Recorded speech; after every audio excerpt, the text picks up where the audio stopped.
whether when you got your groceries, the bag had to be left outside. Remember that in the very beginning? Those are incidental to the core question that the president believed we had to have a vaccine. And you contested that. That worries me. That really deeply worries me. The other questions, Senator Cassidy asked you some questions about our healthcare system. I happen to believe that our healthcare system is profoundly broken. And it's not just about the chronic illnesses. That's about our diet. That's about our exercise. But we are getting premium increases in Vermont of 20% a year, 25% a year. And it's busting the bank for taxpayers. It's busting the bank for our wonderful Vermont employers who care about having health insurance that they can provide to their employees. Senator Cassidy asked you a couple of questions about how you would reform Medicaid, and I didn't hear an answer. You mentioned that you thought Medicare Advantage was good. You have a good plan. No focus on what an incredible ripoff was reported in the Wall Street Journal by United Healthcare, which was marketing Medicare Advantage and then paying doctors and nurses where they had assignments essentially to diagnose illnesses that didn't exist. So they made billions and billions of dollars. And I've seen nothing coming out of the Trump administration, and I've seen nothing coming out of your advocacy that is going after what is a rampant abuse by the insurance companies and overcharging people and not doing the job. And by the way, the United Healthcare people, when they did that, they overdiagnosed. When the person really got sick, they dumped them. They dumped them. Go to the nursing home on your own. That's a broken healthcare system. We spend the most and get the least. And I think there should be collective anger about this on both sides because all of our people are dependent on that healthcare system. And you're going to be working for a president who's on a lawless rampage right now, okay? He has done something reckless with the pardons to these cop beaters. I'm appalled by that. But that's just reckless. That's not illegal. He's impounded money. So right now, the Medicaid website went down. He's impounded money. So the community health centers that Senator Warner was talking about are up in the air as to what they can do. Do you believe that a president can impound money that has been appropriated by Congress? Senator, let me answer the question about Medicare first.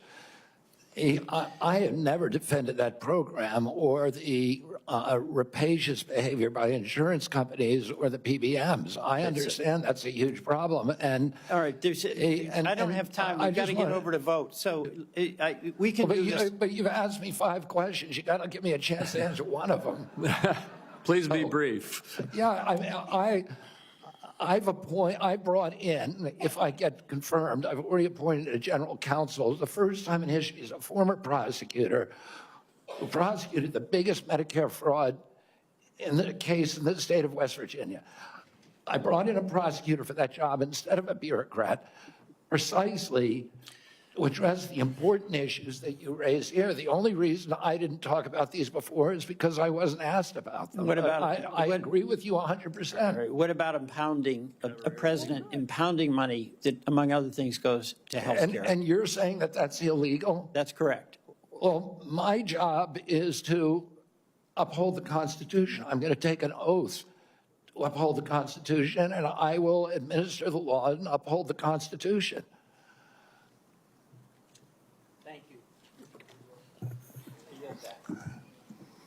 Mr. Chairman, I believe under what we've discussed, I control 5 minutes. I'm going to take 1 and give 1 to each of my 4 colleagues that remain. All right, and I would just say this vote, they're going to call it in about 8 minutes. Thank you. So we have very little time. 2 hours ago, colleagues, I asked Mr. Kennedy to reconcile his many anti-vaccine statements with his handful of pro-vaccine statements. Instead, he gave us a word salad and ducked the issue. The same was true, Mr. Kennedy, with respect to measles, where you wrote a book playing down the threat of measles, even though American families are very concerned about it, and apparently families are still mourning in Samoa. And my last point would be that Mr. Kennedy said today really wasn't about him. And I just want to tell him it is all about you, because I find your presentation to be both untrustworthy and unprepared, because my colleagues have been seeing back and forth between Medicare and Medicaid, and it's not clear which program you're using when.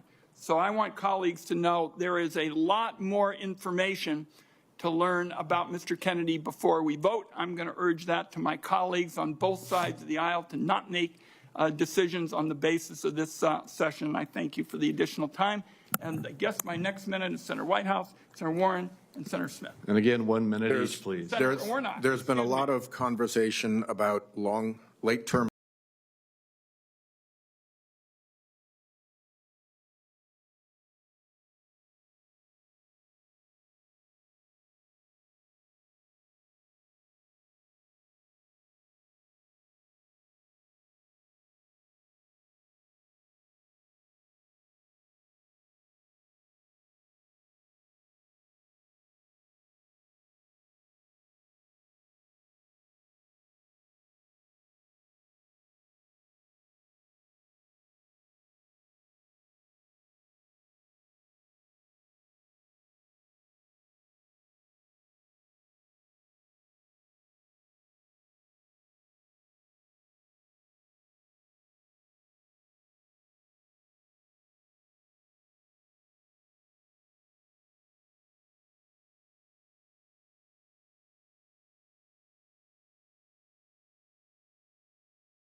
break?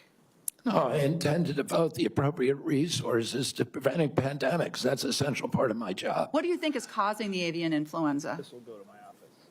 I think the H5N1 virus is. So that's good to hear, because in a recent book, I will submit this for the record because we don't have that much time, Mr. Kennedy has questioned the scientific basis for germs causing disease and the power of vaccines and antibiotics. I've never cure questioned disease. that, Senator. Well, I will submit that for the record. Thank you. Senator Warnock, 1 minute. I like the way you said that to the Baptist preacher. Thank you so much, Mr. Kennedy. Based on our conversations, it's my understanding that you support work requirements in Medicaid.